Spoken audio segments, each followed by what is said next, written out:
This is Kanangahape Road, central Auckland. Most people call it K Road.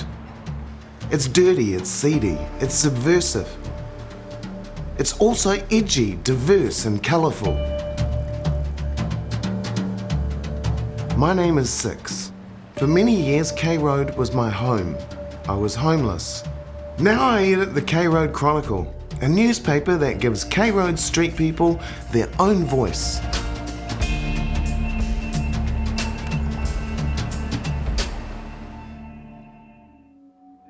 Being homeless ain't pretty. Keith, he's an addict. Been on the streets off and on for about 14 years. Hey, Keith. You well? I'm interviewing him today about addiction and homelessness. Hit K Road and I never really got off it. It has that effect. Living on the streets will probably turn you into an addict, if you weren't one already. But usually the causes of addiction start much earlier in life. What was your childhood like? You know, I was kicked up, not brought up, like my father and his father before him. Yeah. And, you know, my dad had 14 brothers and 6 sisters. Yeah. And he was one of the youngest, so he told me he got more kickings than most of them because there was more of them to kick him.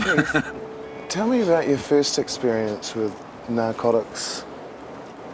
Oh, well, I guess that would have been sitting around watching the uncles and, you know. My dad was into smoking ganja and he drank a lot. And, you know, like, he doesn't have the excuse that, you know, like my mother's side of the family can use. Like, we've only been drinking for 200 years and we're not that good at it. One drug in particular is plaguing the homeless community: synthetic cannabis.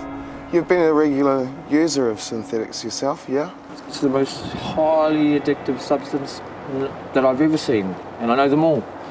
And, you know, hey, I've cut back to the point where I haven't had any for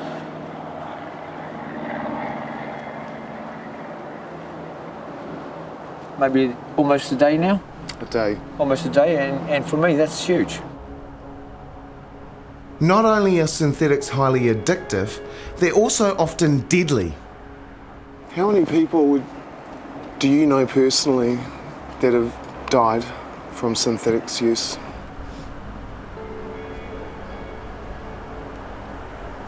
In the building I'm living in the last 6 months, I've seen and knew 9 people taken out. 9.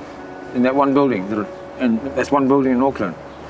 And when I think about how many people I know that have died from it since it came around,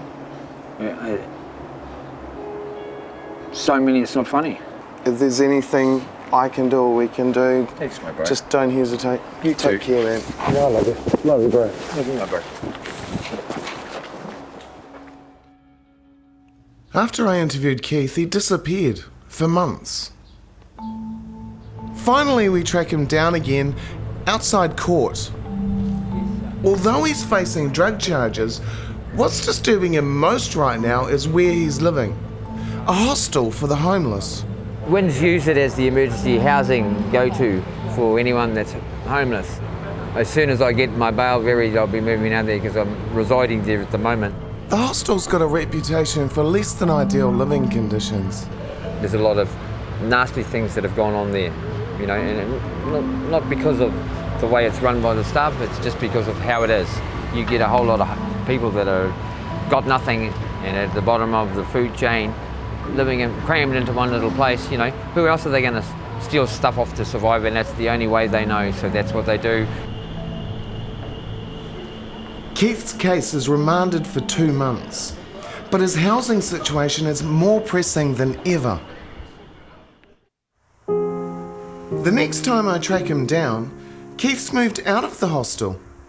At the moment, he's crashing in a rundown house, sleeping on the floor in a lounge.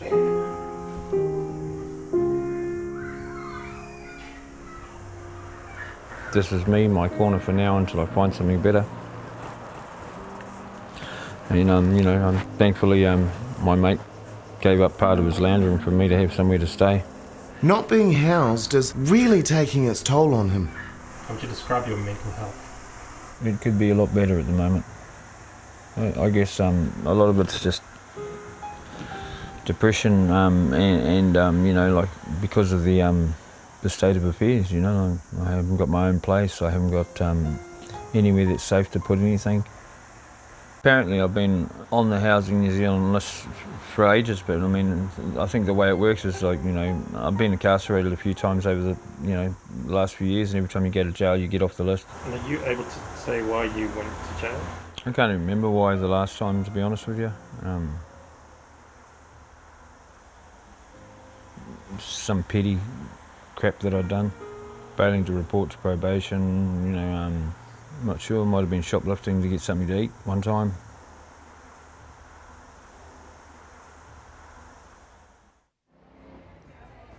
By now, Keith is almost at breaking point. In desperation, he seeks advice from Uva, a volunteer at Lifewise. It's a community organisation which helps the homeless. You know that you are entitled to emergency accommodation from WINS straight away, even today. Like you being a single male kind of thing, they will probably try to put you straight away into a boarding house or into one of those places they are, which are often quite shitty kind of Well, thing. this is where I come from, and I'm still trying to get over the sickness that I basically contracted there. Me or somebody else will go with you to WINS to get you that emergency housing. And then I write an email, and then I get you to wait in the cafe until I get a response. And we're not going to go out there without you having a roof over the head today. It was nice meeting you, and we're going to look after you. Accompanied by a volunteer, Keith heads to Work and Income. It's the government agency responsible for emergency housing. If he qualifies, he'll get a week's stay in a motel. If I get housed, and I'm hoping that I will do, I'll just be so grateful to get the place that, you know, I do whatever I have to do, behaviour-wise, any otherwise. I used to sleep on K Road, just right here, in front of the Vixen Vintage Boutique every night. I'd get up early in the morning. But you know, one thing I'll tell you, I never got bitten by any bugs, not even once. Hopefully, things go according to plan. WINS are going to emergency house me, and with nothing else available, all the lodges full and stuff like that, I guess I might be looking like, hopefully they'll put me in a motel or something.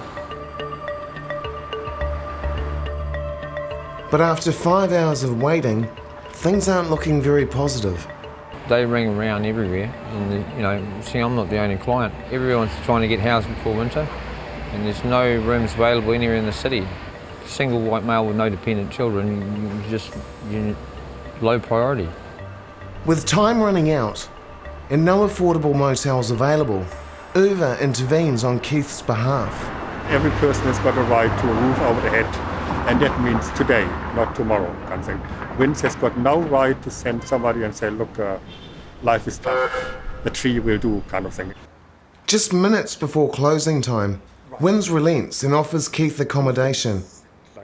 But it comes with a steep price tag. And amazed that the WINS paid $2,000 for me to stay in a motel for a week. I mean, when do they do that? If they would have started building houses and shelters 10 years ago, the situation would have never arisen. But the law is the law, kind of thing, and they have to follow the law, they have to provide housing.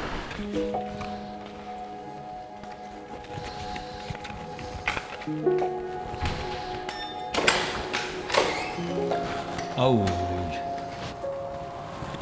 my Lord in heaven. Yeah.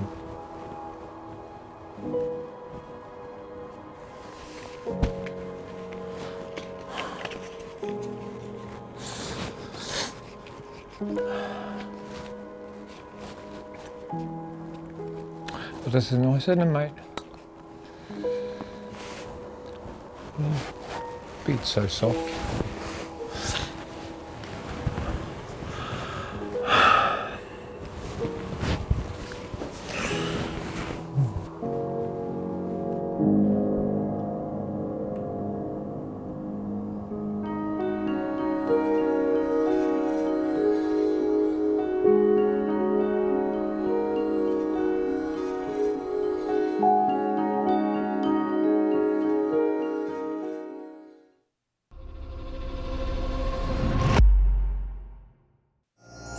Supporting local content so you can see more of New Zealand on air.